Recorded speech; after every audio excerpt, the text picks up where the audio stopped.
Brief prayers to their spiritual master. Okay. Om Ajnana-timirandhasya Jnana-anjana-shalakaya Chakshurunmilitam yena Tasmai Shri Gurave Namaha. Namaha.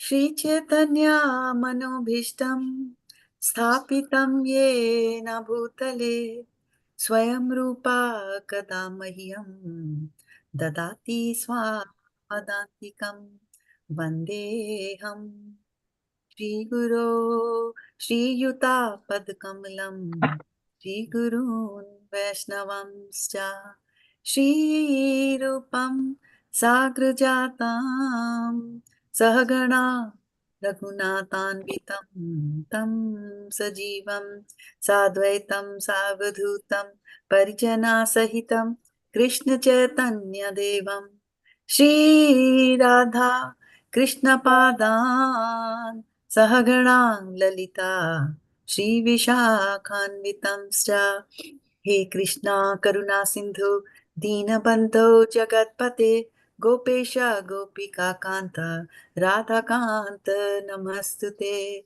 Tapta Kanchana Gaurangi Radhe Vrindavaneshwari Vishwabhanu Sute Devi Pranamami Hari Priya Vanchakalpatarubhyascha Kripa Sindhubhya eva cha Patitanam Pavanebhyo Vaishnavebhyo Namo Namaha.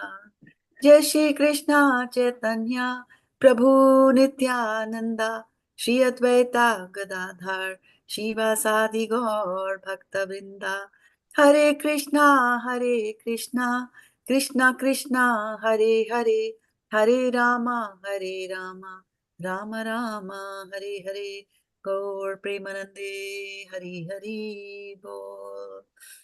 Once again, welcome to our Bhagavad-gita class on Friday here. And thank you so much for making this decision to come and join a Bhagavad-gita discussion while you had so many options of spending your weekend in so many other ways. What are some of the ways that you could have spent your weekend if not attending a Bhagavad-gita class? I would have, shall I speak? Yes, go ahead. I would have gone for my meditation class, yoga class in the morning. Very nice. And Very nice. I quit, and later on with the morning chores, getting ready for taking my classes. That's what I would have started my day. What a fantastic way of starting the day. What do typically people start their day with? A person, a normal, so-called normal person. Yeah, a normal person, yeah. I, first of all, before getting up, I do a little bit of my limb movements. Then I thank God for the day, and I wake up and start off with my jobs. Very nice. What are some of the other people around you that you see? How do they spend their time? They go out to eat in a restaurant or go to movies. You go watch movies, right? They start the day with Starbucks coffee, one big glass, right? Or switch on the TV and hear all the bad news, right? So definitely Kiran Mataji has saved herself from all that. So yeah, so thank you for that decision. And it's very important to spend time in devotee association, right? And you all are devotees. Anybody who comes to listen to Krishna Katha is a devotee. So we are reading the chapter 7 of the Bhagavad-gita, and you can follow along online. I'm going to paste the link here, but it might be, I also share the content here on my screen, which I'm going to start doing momentarily. And so you can just follow along. You don't have to necessarily look for it. If you have a book, that's fine. So we're doing chapter number 7 from Bhagavad-gita. And what is the chapter title? And you Knowledge of the absolute. Knowledge of the absolute. Knowledge of the absolute. Correct, for 500 points. Okay. So we were Which doing... shloka we are doing? Yeah. Yeah. So we haven't studied chapter 7. And there were various things that... shloka number? Yeah, I'll just tell you. Yeah, momentarily. Okay. Yeah. So in chapter 7, what are some of the things that we have read so far? Anybody remember? Some topics that we talked about in chapter 7 of Bhagavad-gita. The last shloka, Mataji, that the miscreants who are grossly foolish, lowest among mankind, whose knowledge is stolen by illusion, and who partake the atheist nature, they do not surrender unto Lord Shri Krishna. Into Lord, right? And what verse number was that? 7.15. 7.15, right? So today, which one will we start? 716. 716. So you got the answer? 716, right? But just to do a quick recap, especially for those who are joining us new here today, we'll just do a quick recap of what we have done so far. So if we remember, when we ended chapter 6 of Bhagavad-gita, at least 15 weeks ago, right? 16 weeks ago, because we do one verse a week. So when we were doing chapter 6, where Krishna, and what does Krishna talk about in chapter 6 of Bhagavad-gita? Yoga. He talks about yoga. right? He talks about meditation, which Kiran Mataji says that you would have done meditation in the morning, right? So, and then he talks about different kinds of, what type of meditation is he talking about in chapter 6 of Bhagavad-gita?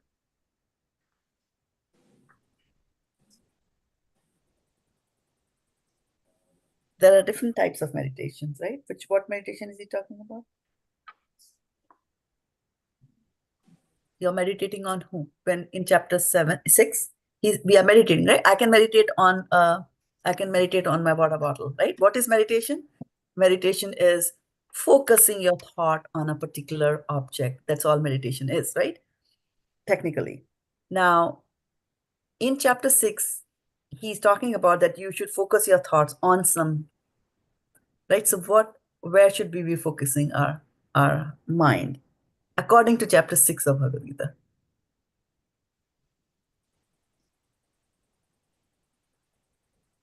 Actually, on Krishna, Mataji. And Krishna, of course, yes, definitely. But yeah. which form of Krishna? Krishna has many forms, right? Two-handed form.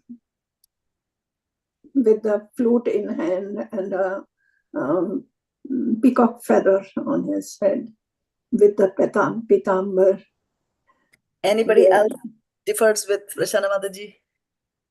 Chapter 6, Dhyan Yoga. You're connecting with Krishna in a particular manner, in a particular form of Krishna, right?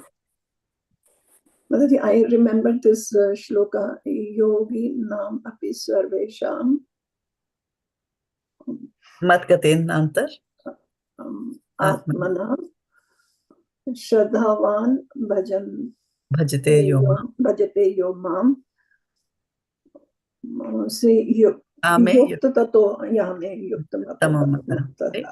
But that's the last verse that he says in chapter 6, right? But in chapter 6 in general, what Krishna is talking about, and when he's telling Arjuna, right? So he's basically asking Arjuna to, and when I tell you, you'll all remember, you'll say, yeah, we talked about that. So in chapter 6, he's talking about focusing on the Paramatma form of Krishna. Yeah. Where does the Paramatma reside? Within us. Within you where? In the heart of everybody. In the heart area, right? So that is what people do when they are doing meditation, the type of meditation, Dhyan Yoga, when you are focusing on Paramatma Krishna. And another word for Paramatma is Kshirodakshayi Vishnu, right? So when you are focusing on that Vishnu, and Vishnu will always have 4 hands. right? So we are focusing on the four-handed form, and he will go and explain all kinds of things that you have to do. You go to a secluded place. You sit in a place where it is neither too high nor too low. You put a soft cloth. On top of the soft cloth, you put some kusha grass. On top of kusha grass, you put some soft cloth, and then you need to meditate. Don't close your eyes, because you'll fall down. You'll go to sleep and you'll fall down, right? You focus on the tip of your nose, like that, right? So, and then he said, well, and you should be a complete brahmachari to be able to do that, right? So there were so many restrictions that he talked about. And then after hearing this, what does Arjuna say? Very famous thing that Arjuna says related to meditation, related to controlling the mind. Mind is very chanchal and Chanchal, yes. He says, chanchalam hi mana Chanchalam hi krishna mana bhakti Krishna. bhagavattanam tasyaham nigraham manne vayur eva sudushkaram. So he says that it is very difficult for me to focus. And why? Because to control the mind. That's what we do in meditation. And then, so he's saying it's very difficult because mind is like the wind. You can't hold the wind or push the wind, throw it away, direct it to some direction. You cannot just do any of that, right? So he's just saying that, how do I do that? It's very difficult. All that you have said, Krishna, is very okay. And then somebody of the caliber of Arjuna is saying that. What to talk about us? Arjuna was very powerful, right? And he had complete focus. To talk about focus, we talked about the story of the bird eye, right? Bird's eye that his teacher asked, like, the Kauravas and the Pandavas, and he said, okay, here is a bird sitting on the top of the tree, and you use your bow and arrow, and you pierce the eye of the bird, right? And one by one, the teacher called them. Right? Does everybody know that story? Yeah, Yes, what did you Mataji. see? Yeah. Right? And Yeah. just somebody tell me that story.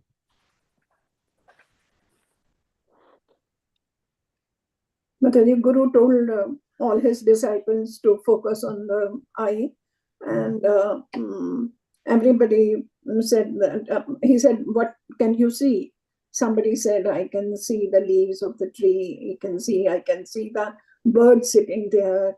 And everybody gave different answers, but Arjuna was the one who gave the answer that I am looking at the eye. I only see the eye. Eye. Right? Yeah. So that kind of so Arjuna had that kind of a focus. Yeah. And that same Arjuna is saying, Chanchalam hi mana Krishna. So he says his mind is, moves here and there. Pramati balvadanam. It is very stern, it's obstinate, and it's very powerful. Right? And it's very difficult for me to control that. So this system of doing meditation by meditating on the heart, Arjuna says, is very difficult. And Arjuna was in Dwapar. And this, which you guys, it now, what you are being now? Yoga. Kali Yuga, right? Which is worse. It becomes only worse in Kali Yuga. So the mind is everywhere. The mind is always disturbed. So the qualities of Kali Yuga are that we are short-lived. Our lifespan is less, as you can see. When we were growing up, we had quite a few people who lived into the 90s. Some live more than 100. How long do we live now? Like 550, heart attack. So the short-lived, life is short. They are very quarrelsome in Kali Yuga. Right? So in Satyuga, what happens is people used to fight in Satyuga also. But the fight that they would do in Satyuga would be between two different planets. So the Devtas will be in Swarglok and the Asuras will be in the Patalok. So they would fight like that. From one planet to another planet, the fights would happen. Okay? And then we come to the next Yuga, which was Treta. Treta. Yoga. And in Treta, people fight between two different countries. For example, Sri Lanka and India. Right? So they fought like that. And the next Yuga comes, which is Dwapar. So what they do is the fight will be in the same country, but and extended family. So the cousins were fighting, right? Kauravas and the Pandavas. And then comes the Kali Yuga, and in Kali Yuga, people fight within the family. Son will fight the father, mother will fight the father, father will fight the daughter, daughter will fight the mother, like that. Sister will fight sister, sister will fight brother. So this is a symptom of Kali Yuga. So people are short-lived, they are quarrelsome, they are lazy in doing devotional service. Who's going to go to the temple? I have to drive 35 miles. Who's going to go to the temple? There is crowd in the road. So let's just sit back at home and watch some television, right? So they are short-lived, they're quarrelsome, they're lazy. And then they are misguided. They also misguided. All kinds of gurus are going to come and teach you everything. And then they will, just fool you, cheat you, and then they leave before you know. So it's an age where people get misguided on the name of religion, right? They are very unlucky. They are unfortunate, right? Like if you look at the lifestyle now, right? Kids are staying away from the parents. Parents are staying away from the kids. They would have spent their whole life earning a lot of money, but when the old age comes, instead of being taken care by their kids are busy someplace else. They are all the money that they've earned and spent the whole life earning, they are now giving it to old age home so that they can be taken care of. And who knows how they get taken care of there, right? So they are unlucky. People are unlucky. And then the last thing is that above all, they're always disturbed. Always disturbed. So when you get up in the morning, I'm expecting an answer from each one of you, okay? Starting with Varshana Mataji because I can see her.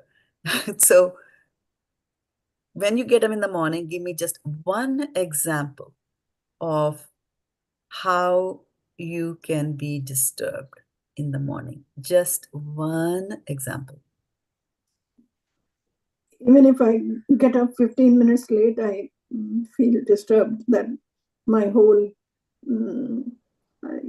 whatever I have to do has gone haywire. Schedule has been messed up, right? Okay, so that's one thing. Thank you. Okay, who wants to go in next? One way in which people can get disturbed first thing in the morning.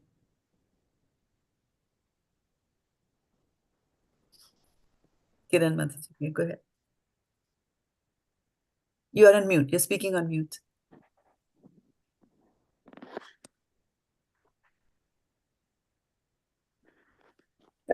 That is, if the previous day, if I have done something which was not satisfactory to me, then I'm reminded of that.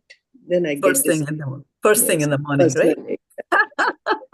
Yes, that's true.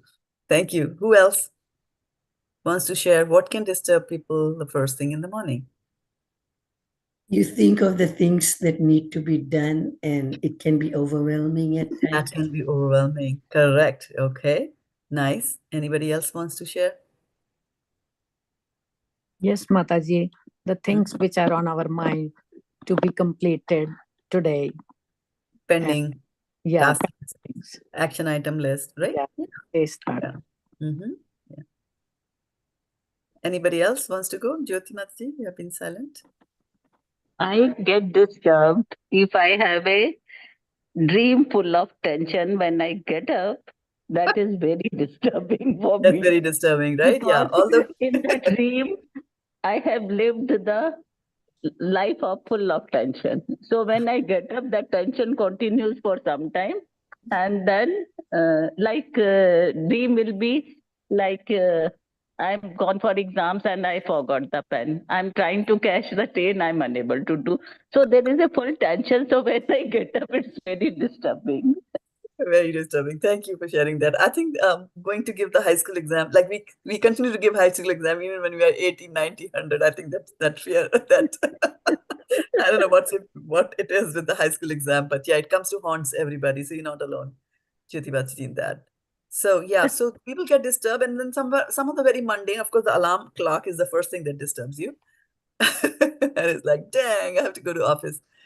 Then the other ways to disturb is like your neighbor is putting on the dishwasher, or the vendors are coming, they're selling something there, the electrical kettle is whistling, people have turned on the television set, like that. So your trucks are starting moving, cars are being pulled out. So there's so much of disturbance here. And I mean, those are actually mundane disturbances, but the biggest disturbance that we get in Kali Yuga is from our own mind. And what to talk about Kali Yuga when Arjuna is saying that in Dwapar Yuga, that, Chanchalam hi mana Krishna.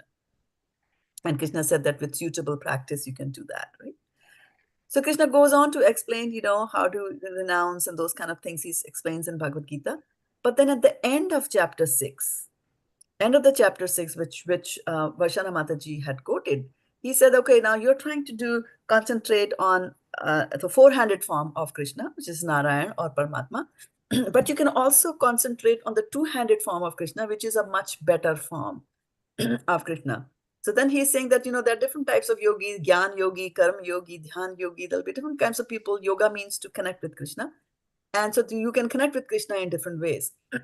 You can think about Krishna, right? And try to understand Krishna, Gyan yogi. Karma yoga, you can do some work for Krishna.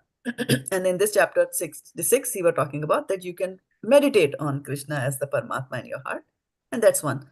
But then the end, he just goes and says that among all the yogis, the best yogi is the one who is concentrating and who's focusing on me, which basically means on Krishna and in the two-handed form, right? So that's the verse he's saying over here that, okay, of all the yogis, I'm just going to bring up this verse here on the screen. So he's saying of all the yogis, the one with great faith and always abides in me, thinking of me within himself, and renders transcendental loving service to me, he is the most intimately united with me in yoga and is the highest of all. That is my opinion. So Krishna has expressed his opinion. Right? What other opinion do we need? Right? Whose opinion do we need after that? After Krishna has expressed his opinion there, right? So he's talking about that, you should have faith in me. You should be like, you should think Krishna to be that you should know that there is something special about Krishna. That is why you would like to think about Krishna, right? Right? Who are some of the people that you think about in your life? Sorry. Own children, family members. We think about friends. your children. Okay. Who else? Friends. Friends. Yeah. Anybody else? Family, after coming to Krishna consciousness. Anybody. Give Karan Goyal a chance. Yeah. She's trying to speak. Yeah. Yeah. Our devotees, our association. You think about the I'm devotees, thinking about right? the devotees. Yeah. And praying for that all the time. Yeah. So you are thinking about them because you think there is something special about them, right? Yeah. You think that there's something special about devotees, you want to think about it. You think that you have got something special about your children. That's why you think about that, right? So in order to be able to think about people in a particular manner, right? And to focus our attention on them, there must be something special. That's why. Otherwise, you don't think about the person who was sitting next to you in the train. Yeah. Right? Nothing special about it. So now this chapter 7 is going to talk about what does it say? What is the chapter topic? Knowledge of the absolute. Knowledge of the absolute, right? So before you can say, oh, okay, you asked me to think about Krishna, I'm going to think about Krishna. No, your mind will not be convinced. The mind is always telling us not to think about Krishna, right? Not to do this, not to do that. Maybe not to you, you're devotees, but I'm generally saying that for 99.99% of people, this is what it is. You tell them that, hey, are you going to come to the temple? It's like, oh no, I need to clean my garage. So the priorities are set in life. So in this chapter, we will learn about Krishna. We are learning about Krishna and his magnificence, right? Once we know about Krishna, then only I'll be able to think about Krishna. So to know about Krishna, he's telling about himself. He'll continue to tell about himself, to the rest of the chapters of Bhagavad-gita. But here what he's doing is he's talking about this world that he has created. Okay. So now when we say that, close your eyes and then think about Krishna, and let's just think about Krishna for next 5 minutes. Within 5 seconds, your mind is gone someplace else. You suddenly remember a chore that you have to do, which you didn't do for 15 days. Now the mind says, now go and do it. Why? Because you're sitting down and you're trying to meditate on Krishna. Mind will not allow you to do that. Right? So that is how our mind works. So he's saying that I'm going to, it might be difficult for you, given the cultural background that you have, that I bring a deity, a statue of Radha and Krishna, and I say, this is God. And you're like, come on, it's not God. It's made up of wood, it's made up of stone or whatever, they might think. So it's difficult to agree and to believe that the deity, which is in the temple, is actually God. Krishna knows that. So he doesn't start from that position of devotional service or that level of devotional service. Okay? So here he's saying, okay, the best way to think about Krishna is like, if you're living in your child's home, then you will see the child more often than if you're living like 500 kilometers away. So when the child is in the home, then you will see the child, think about the child more often than if you are, 500 miles away, because you'll get, engaged in other activities that you have to do. The child is not in front of you, out of sight, out of mind. Yeah. So it's difficult. So in this chapter, what he's saying is that, okay, I'm going to tell you two types of creations that I have of mine. The first creation is this mundane or worldly creation. Right? So worldly creation is everything, this prakriti, this jagat, this sansar. This is his worldly creation. All the planetary systems that you look outside the window, all of them is worldly, is his mundane or worldly creations, right? Or materialistic, material creations. And then he talks about his energies, right? He says, I'm going to talk about the material world, and I'm going to talk about the spiritual world. I'm going to talk to you about both of them. So then in that context, he says, Bhumo apo analo vayu kham mano buddhirevacha ahankara ityame bhinna prakriti ashtada. So he says, Bhumi, earth, water, fire, air, ether, mind, intelligence, false ego, these are my energies, right? And then he says, apareyas atam tanme prakriti vidhi me param jiva bhuta mahabhavo yayedam dharyate jagat. So then he said that apart from these lower and inferior energy, which is the material world made up of earth, water, fire, air, and ether, above that and transcendent to that is the spirit soul, which is us, right? So he's going to talk about that also, and he will do that in subsequent chapters of the Bhagavad-gita. So why does he start with the mundane world? Is because that is where we are. We are in this mundane world. So just as I said that if you're living with your child, your chances of thinking about the child is more, because you see, with your senses, you're able to perceive that the child is here. So now you'll start thinking many thoughts about the child. How many thoughts do you think we have in one day?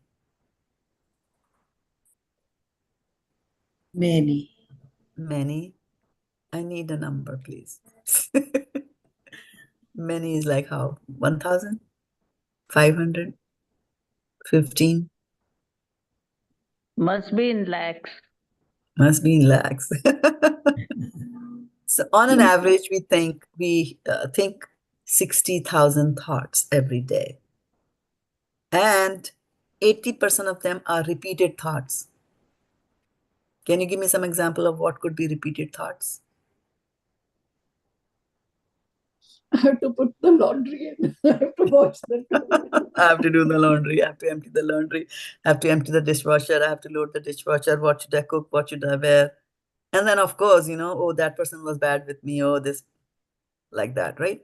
So a lot of them are repeat thoughts that we have. About 80% are repeated thoughts. And so you can imagine the kind of agitation that goes all inside us, right? So there's this agitation, but at least, I am here in this mundane world. So with my senses, I'm able to perceive all these things. And in this chapter, what Krishna is teaching us is the technique of perceiving Krishna in everything that you see. So I'm seeing things, but how do I see Krishna in everything? And when you start seeing Krishna in everything, that is called Krishna consciousness. Right? So how can you see Krishna in everything? Krishna gives you the example. Rasoham apsukanteya prabhasmi sasishurya yo. Pranava sarva vedeshu shabda khe parusham rishu. Right? So he's saying that Rasoham apsukanteya. What does that mean? We did that verse earlier. Rasoham apsu konteya. I'm the taste in water. I am the taste in water, right? So that way he keeps on saying that, whenever you're just drinking water, okay? Now water has got a very unique taste that you cannot describe, right? You take Coca-Cola, you'll describe. You take watermelon juice, you can describe. It's sweet. But how do you describe the taste of water? It's difficult. And that is what Krishna is. And he's the taste in water. And another way of interpreting this thing is that when you look at things around you, there are so many liquids that we come across, right? Give me some liquids that come across in your life. Milk. Milk. Yeah. Oils. Oil. Lemonade. Lemonade, drinks, right? Like that. Okay. So when it is oil, when it is, cold drink, milk, even milk, right? When you are really thirsty, can you just keep on drinking Gatorade and be rid of the thirst? No. We need water. You need No. water, right? We You need can. water. So water is important, right? And the second thing is, and this is what the Shastras say, is that the taste that we have, when we put something in our mouth and we taste it, the reason is because there is saliva in the mouth, and that is water. And that brings out the taste, and that helps you taste things. If you were to take your tongue out and put, bandage around it, white cotton bandage around it, so your tongue is completely dry, and then you put a gulab jamun on top of it, you won't be able to taste it. You won't. The water is gone. Okay, so Krishna is saying that I am the taste and water. So this way, he continues to tell about how we can see Krishna in our day-to-day life by touching various objects. And the key point that what he said was that when you see something nice and beautiful in your life, when you see something very nice and beautiful, then you remember, instead of getting envious of that entity, which we mostly do, instead of getting envious of a person, what we should do is we should say, okay, this beauty this person has, this fame this person has got, this prowess this person has got, this intelligence that this person has got, is all coming from Krishna. And Krishna gave that intelligence to that person, or gave that much money to that person. It is Krishna's decision. It's not for me to be envious of whatever. Whatever I have got with me, whatever I have, is something that Krishna thought I deserve, and he accordingly gave that to me. Right? So this kind of a thinking is Krishna consciousness, and it changes the way we live life. A life which is full of envy of everybody. We turn that life into a life where we are being so appreciative of the good qualities that are there in somebody. And even if we don't have those qualities ourselves, we are still appreciative, because we see those qualities as qualities which are coming from Krishna, and not necessarily that person has done. And the same applies to us also, that if we are very smart, very beautiful, very strong, whatever we are, then we should not falsely start thinking that this is all because of me. I am like that. I am beautiful, like that, right? Not like that. But inside us, there should be humility, that if I have got this intelligence, if I've got this power has been bestowed on me. It's been bestowed. It's a gift that Krishna has given us. So it changes again our way of thinking of things and makes us more humble. And until and unless we become humble, there is no way that we can surrender to Krishna. And in the last verse of this chapter, which again Varshana Mataji has quoted, she said that 4 types of people will never surrender to Krishna. So what are those 4 types of people who will never surrender to Krishna?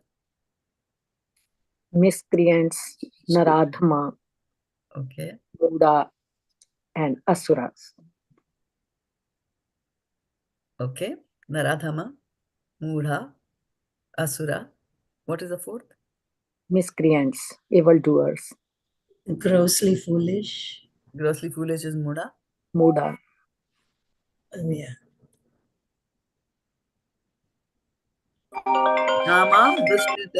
Namam duskritino mudha prapandyante naradhama maya apahrita jnanam asurim bhavam ashrita. Right? So maya apahrita jnanam, they are very intelligent people, but they use their intelligence for the wrong purposes, for the wrong reason. Can you give me an example of using your intelligence for the wrong reason? There are plenty of examples. Ravana, Duryodhana, Kans.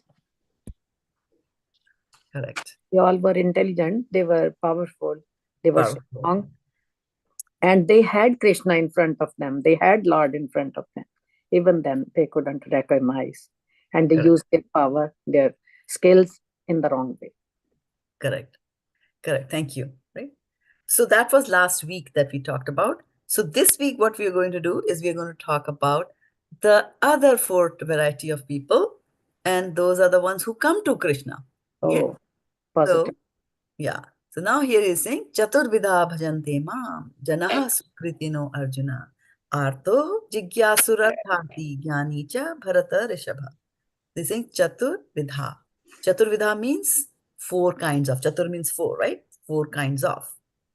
Bhajante, render services. Mam, unto me. Janāḥ, persons. su-kṛtinaḥ, those who are pious. So in the last verse, it was su-kṛtino, those who are not pious. In this verse, he is talking about su-kṛtino. Right? Su is good, those who are pious. Arjuna, oh Arjuna. Ārtaḥ, artha means the distressed. Jijñāsuḥ, the inquisitive. Artha-arthī, arthārthī, one who desires material gain. So arth means material gain and arthī is one who is desiring it. Jñānī, one who knows things as they are. Cha, also. bharatarṣabha, oh great one among the descendants of Bharata. So who is bharatarṣabha? The best among Arjuna. Arjuna. Correct. Okay, good. Translation by Srila Prabhupada ki jai. O best amongst the Bharatas, four kinds of pious men begin to render devotional service unto me. How many kinds of pious men? Four. The distressed, the desirer of wealth, the inquisitive, and he who is searching for knowledge of the absolute. Purport, unlike the miscreant, these are adherents. The miscreants were the su-kṛtino, which we were discussed in the last verse. Now, unlike the miscreants, these are adherents of the regulative principles of the scripture. So what are the regulating principles for the Kali Yuga? How do we regulate our lives in Kali Yuga?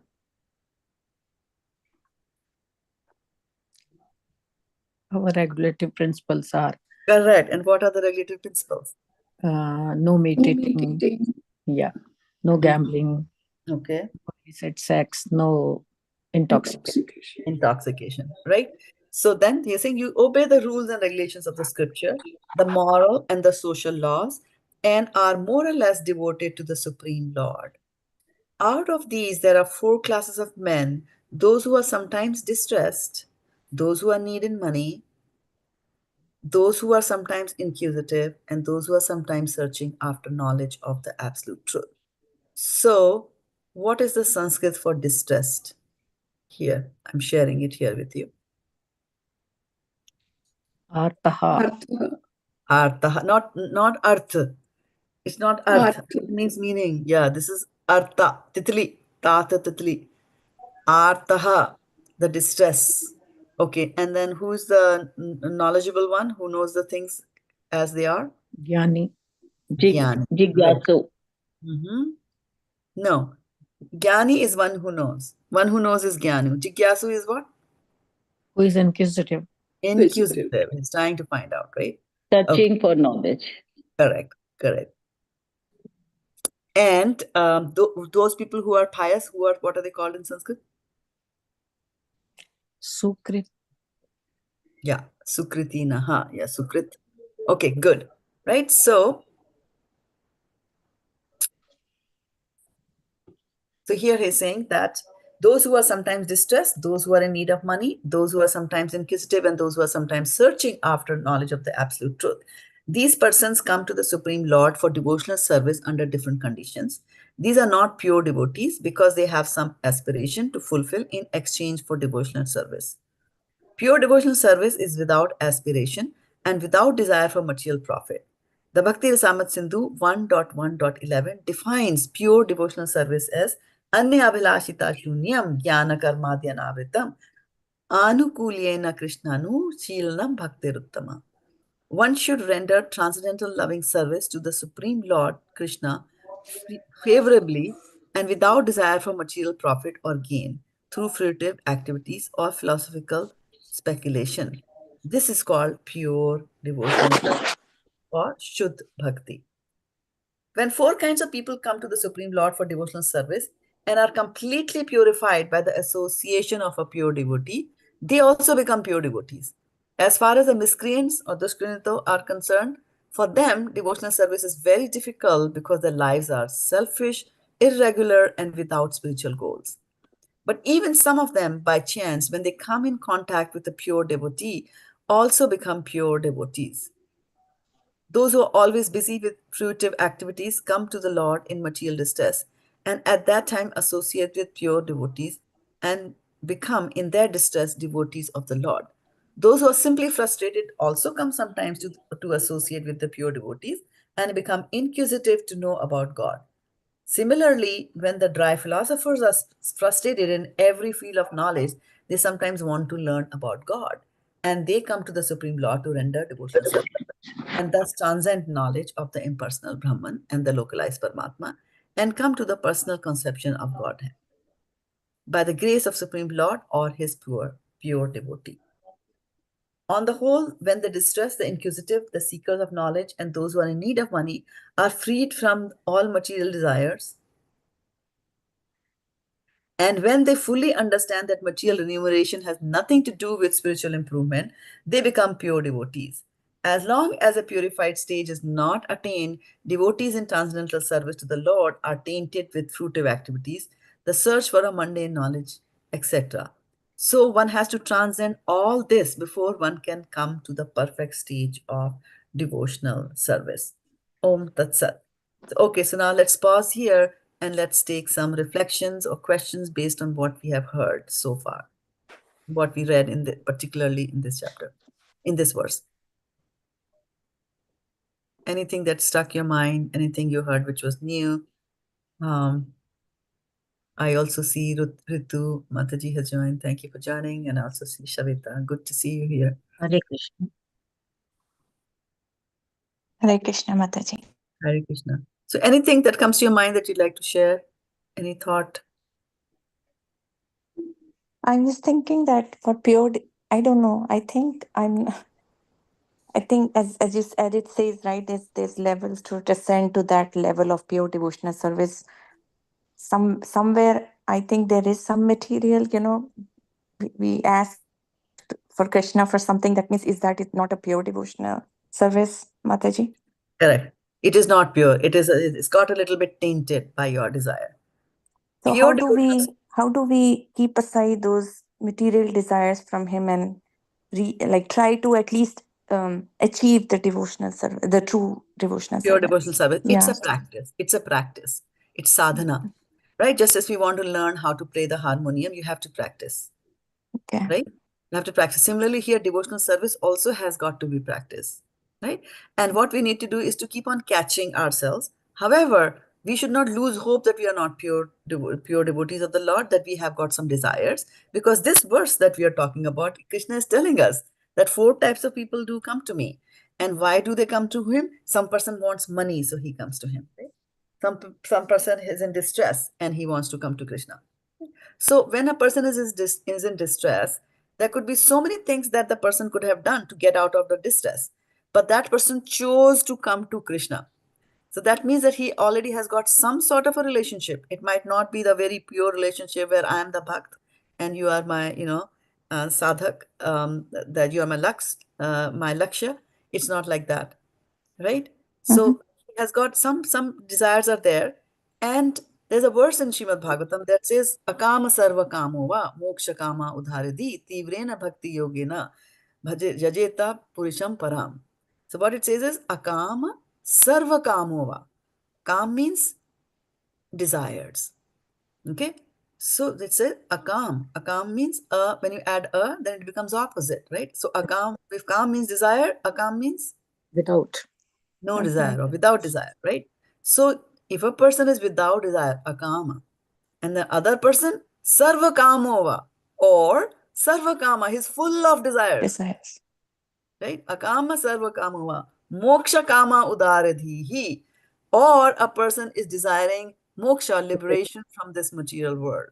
Okay? So number 1, You are full of material desires. You're not have material desires. You have a desire. Not that I want a car, a bungalow, beautiful wife, husband. Just Not liberation. not like that. I just want to get out of this material world because I figured it out. This is a place of misery for everybody. So I want to get out of that, right? And udarati means those who are intelligent. Okay. So any of these four, if you fall into any of those four categories, you don't have to tell me which category you fall into. But if you fall into any of those categories, then he says, still, any person in any of these four categories should still be worshipping Krishna only. Right? So even if you desire something, it is better to go to Krishna, because to fulfill our desires, we can go to many other places and get terribly caught in Maya. He's saying we come to Krishna, that means there is a relationship that we have with Krishna, and we are just, Okay. following that relationship and going to Krishna. Krishna, give me something like that, right? So although it is not a pure desire, it's not a pure worship that we're doing to Krishna, because the verse that was quoted was in the purport, Srila Prabhupada said that Anya abhilashita shunyam. He's defining pure devotional services. Anya abhilashita. Abhilasha means desire. Anya, any other desire. Shunya means zero. So you have no other desire than to worship Krishna. That is pure devotional service, and it takes time. And you have to be in the association of devotees to be able to get to that, right? And it happens, it will happen, but through suitable practice. Just as Arjuna was saying, Chanchalam hi mana Krishna, this mind is very, stubborn, obstinate, does not listen, difficult to control like the wind. And what do I do? And Krishna said that from detachment and by suitable practice, you will get that, right? So it will come. And in the Kali Yuga, the best way to get to that stage where you are getting a little away from the desire is a very easy method, and which is designed for people like us in Kali Yuga who have got short lives, who are always disturbed, who are very quarrelsome, who are lazy in devotional service, who are misguided, who are unlucky. So all these traits belong to us, right? So what devotional service can I do? I'm so unlucky that if I try to find a pure Brahmana, I don't find one. Why? Because the Brahmanas are working in corporate America. They have to earn their living, right? So they are doing that, right? So I can't find, if I want to do a yajna, where do I find pure ingredients to put in the yajna? You might just go to a shop, and then you might just go and buy some ingredients for the for the yajna or the sacrifice that you want to do, and then guess what? It is genetically modified. People have taken a syringe and they have pumped dirty water. Some, who knows, it looks red in color, but you don't know the quality of the water. The person who was preparing that item or transporting that item was not in a good mood. They were doing the work, so that the consciousness was not good. So all that thing is there. How can I perform a proper yajna thing? So the only thing that is recommended in this age is to chant the names of the Lord, and that is in this order: Hare Krishna, Krishna Krishna, Hare Hare, Hare Rama, Rama Rama, Hare Hare. And I see Varshana Mataji has raised her hand. Yeah, Mataji, I like the best part is those who are really indulged in the fruitive activities, still they have a chance that if they associate with the devotees, they can also become devotees. So very good chance to get out of material world. Exactly. By associating with the devotees. Correct. And then also what happens is that when a person goes and asks Krishna, now most of us do that through cultural momentum. Somebody friend is saying, oh, exam aa raha hai, Bhagwan ki puja karte hain, right? Let's pray to the Lord because exam is coming on ahead. Or, then somebody's sick, like that. And when we ask for these things and when we get those things, then your faith in Krishna increases. Right? And devotional service starts with faith. Ādau Shraddha, tatha sadhu sangha, tatha bhajana kriya. First you have faith in Krishna, then you reach out to association of devotees, right? And then you start formalizing your devotional practice. So here he's saying you have 4 types of people who come. And the first one was ārto. Ārto was distressed. And a very famous story from Srimad Bhagavatam is that of Gajendra. Oh. The elephant. So the Gajendra's elephant, the story of Gajendra the elephant is that he went into a lake with his elephant wives and he was splashing water, he was enjoying. And then there was a crocodile who caught the leg of Gajendra. And elephants are powerful on the land, and crocodiles are powerful in the water. They fought with each other for 10,000 years. That 10 or 1,000, I'm forgetting. But anyway, so this Gajendra was actually King Indradyumna in his previous birth. And he was, because of something he did, somebody cursed him and said, okay, you'll get a life, or you'll get a body of an elephant. So he was born as an elephant here. But he was a devotee of the Lord. So in this moment of distress, ārto, in this moment of distress, when he's that so many years have passed and he's become very tired, then he does is he's in the water, he takes out his trunk and plucks a lotus flower and offers it to the Lord. And when the Lord sees that, he's my devotee is looking out for me, the Lord comes on Garuda with his Sudarshan Chakra disc, and then he cuts off the head of the crocodile. And Gajendra is saved. So this was ārto, right? Now, one thing very interesting to note is that when Krishna uses his Sudarshan Chakra, right, the disc, and he chops out somebody's head, what happens to that soul? He's liberated. He gets liberated, right? Yeah. Now, here's the thing. Look at the crocodile. He got liberated. He got liberated. And before Gajendra. Yes. And so, why do you think that happened? And I think Varshana Mataji has the answer for that. Why do you think that happened? Hare Krishna Mataji, I couldn't get your question. My question was that when the crocodile was being so bad to Gajendra, biting his leg, how come he got liberation? He must be devotee in his previous birth. He was killed by Krishna. Yeah, he was killed by Krishna, but why did he get that reward? What did he do to get that reward of being, liberated? Because he was holding the leg of, he was under the devotee. He was holding the feet of a devotee for 1,000 years. Very nice. Right? So that is the moon. That is the moon. Ārto, right? That artha-arthī. You want some money. You want something. So Srimad Bhagavatam tells you the story of Dhruva Maharaj. He wanted a kingdom better than Brahma's kingdom. Why? Because his stepmother was rude to him. And he got it. Right? So these are not pure examples of pure devotional service. They are devotees of the Lord. But there is a little tinge of, something I want for myself. It's not, everything is not for Krishna. I want something. And Krishna says, it's okay. You are on the path to devotional service.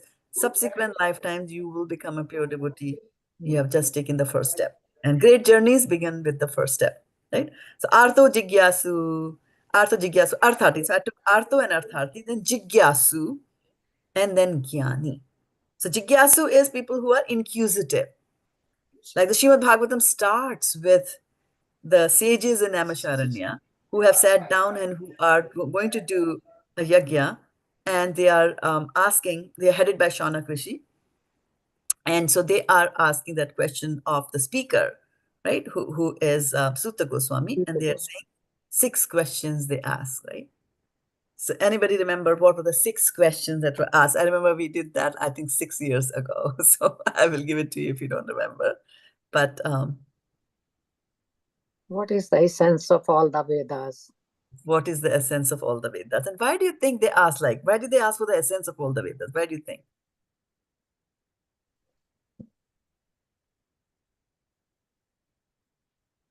Because remember, they are doing this yajna at the beginning of the Kali Yuga. Kali Yuga is just setting in, and they have sat down to do this yajna, 10,000 year yajna, so that they wanted the vibrations to be a little purified, because all us jivas who are going to come in Kali Yuga, we are going to be badly, polluted people. And so they said, okay, let us improve the vibration, let's improve the environment, right? So in contrast, you see the rishis over there are trying to improve the environment, trying to improve the vibrations in the environment. And 5,000 years later, what are we doing? We have polluted everything. The rivers, the mountains, the sea, the air, everything has been polluted. But anyway, so they wanted to do this, and they were inquisitive. They wanted to know And as one of the questions that they asked was, of course, what is the essence of all the Vedas? And the reason they asked that question was, they said that Kali Yuga is coming. And what did I tell you about the traits of people in Kali Yuga? There were 4 or 5 things that I said about them. Does anybody remember? 1, 2, anything that I said about people in Kali Yuga? They will fight within the family. Yeah. They fight within the family, okay. Short memory. Yeah, short memory. Short life. What short? Short life. Short life, right? The short life is the reason. They said, give us the essence of the Vedas. Because if you have a short life, you have the time to read the Vedas. They are very big books, right? Yeah. I mean, for us, we have read the Bhagavad-gita one time. We are trying to read it again. Why? Because we don't get it. It's a natural thing, right? So they were asking the questions. Other question that we asked was, what is the ultimate good for mankind, right? What is the ultimate good for the creatures? Of course, the second question was, what is the essence of all the scriptures? And then they also asked that, why did Lord Krishna appear? Because they're sitting down and doing this after Krishna has left this plane. So he's asking, why did he come? Why did he come to this material world here, right? And then if he comes here, he has different incarnations. And what do his different incarnations do? What are some of the incarnations of Krishna? Purusha avatar, Rama, Vamana avatar, Chaitanya Mahaprabhu. Yuga avatar. Right. And then the 5th question that they ask is that, what are his pastimes of creation? Right? I mean, Krishna has a pastime. He will come as Damodar. He'll do the pastime of Krishna, do the little Tumaka Chalata Ramchandra. So he'll do all those pastimes for us, right? But then what are his pastimes for creation? How is this material world itself created? Right? That pastimes creation they are asking, right? And then the 6th and the last question that they ask him is that after Krishna goes away, right, what happens to the religious principles? Where are all the religious principles gone? Those are the 6 questions. They are inquisitive. So, ārto jijñāsur, artha-arthī, jñānī cha bharatarṣabha. Jñānī means that they know about God, but in the impersonal form of the God. They think God is light. So many times you hear about near-death experiences, right? People said that, okay, they were on the operation table and then they left the body and they could hear the doctor saying, oh my God, he's slipping. And they're trying to pump his chest and they are there up in the ceiling. From there, they're looking at everything, right? And then they say, oh, I saw a light. So sometimes they see that light, So those the jñānis are those who know Krishna as light, but then they still would like to know more. And so those are the 4 types that we have. He's saying like that. So those are the, jñāni. So keep that in mind. It's not wrong to be like that. It's okay. It's the first step towards pure devotional service, and you will achieve.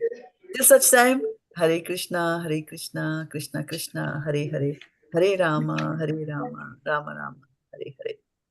Okay, so I am 11 minutes over the hour. Maybe we can talk if you like for 4 more minutes, or we can call it a day here. Any other thoughts, any other questions on this topic or otherwise? And if nothing, then we'll call it a day. Vanchakalpatarubhyascha kripa sindhubhyev cha patitanam pavnebhyo vaishnavebhyo namo namaha gopremanande. Hari So we'll meet again on Sunday. We will meet on Sunday. Yeah, we'll meet on Sunday in the morning at 6:30 a.m. For those on the Pacific coast, those on the East Coast, 9:30 a.m. And those who are in India, it'll be 8 p.m. All right? Okay. Thank you so much for joining, and we'll meet again. Hare Krishna. Thank you so much. Hare Krishna. Thank you so much. Hare Krishna. Hare Thank Krishna. you so much. Thank you very Hare much. Krishna. Thank you for coming. That's the best decision you make. It's a beautiful day to start today with such a lovely and wonderful I agree Really? with Jyoti. class. I agree with Jyoti. Very wonderful class. Wonderful devotees, very participative. I like that.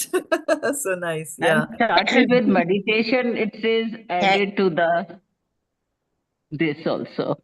They are really dedicated, Mataji. All right. Okay. I'll take your leave and we'll meet again.